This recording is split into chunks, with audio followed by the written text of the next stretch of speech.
The next one we are going to see is the natural resources. So we are learning about the Tamil Nadu economy. We have seen the highlights and also the performance of Tamil Nadu economy. So the next we are going to see the natural resources. And in the natural resources we are going to study about the two resources, main resources. What are they? Water resources and also mineral resources. Tamil Nadu is not endowed with much of water resources because only 3% of water resources and 4% of land area is available in Tamil Nadu. We are mainly get the rainfall through the northeast monsoon. Because through southwest monsoon we didn't get much rain because it comes from the Kerala. So on that we have the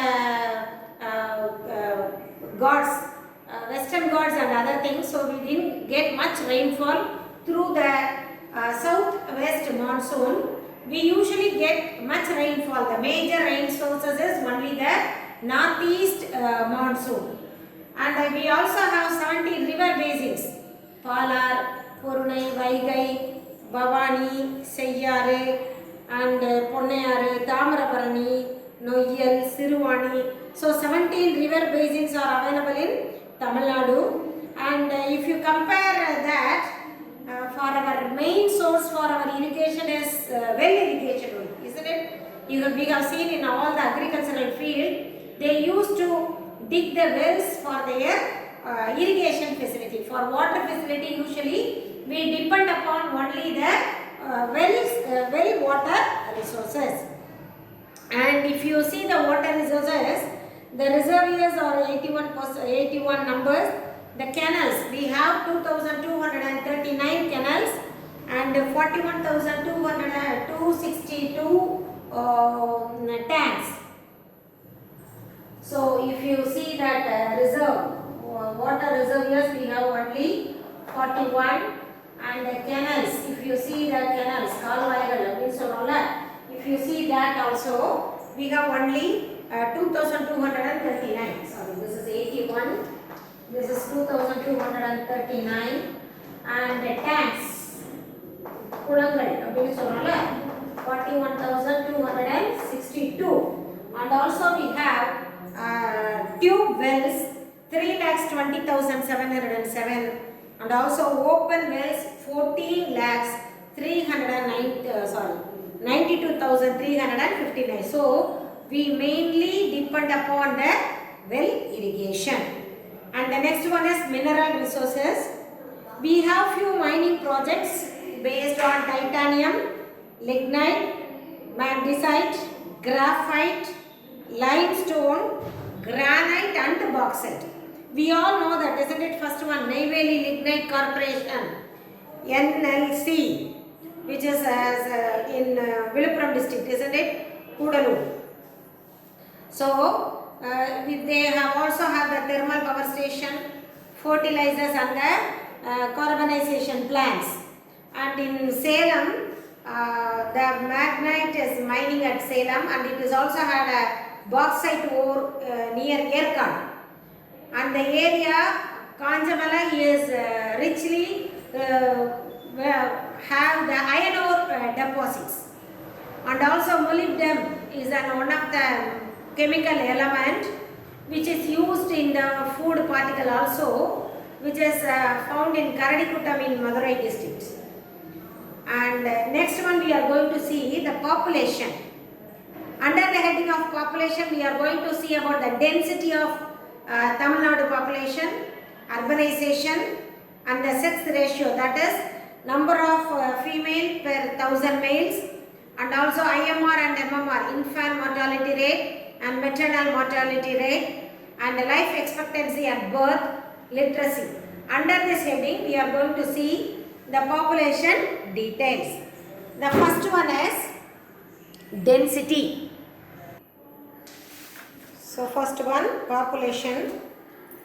Tamil Nadu stands 6th in the population. What is the total population of Tamil Nadu? 7.21 crore. That is the total population of Tamil Nadu. So if you compare with India, 121 crore people are there in India. So in that, India, Tamil Nadu gets a 6th place with a 7.21 crore population. And the first one is Madhya Pradesh, we all know. And then we are going to learn the density. What do you mean by density? How many people are living in 1 square kilometer is called density of population. So, in the year 2001, as per the census, 480 people live in 1 square kilometer. In the 2011, the population has been increased. So, the density of the population also increased to 480 to 555 per square kilometer in the year 2011. So, because of the increase in the population, the density of the population also increased. And Tamil Nadu plays the 12th rank in the density of population, where the total population of India is 382 square kilometer per square kilometer. So, compare with India's population, density of population, Tamil Nadu gets 12th position with 555 person per square kilometer. And then urbanization. The urbanization is nothing but moving the people from the rural to urban area. It is, Tamil Nadu is considered to be the most urbanized state with 48.4% of urban population. And if you consider the India, 31.5% of people only living in cities, but in that Tamil Nadu gets 48.4% of urban populations are there, and it is also accounts 9.61% of total urbanities. In India, again 6% of share of total population.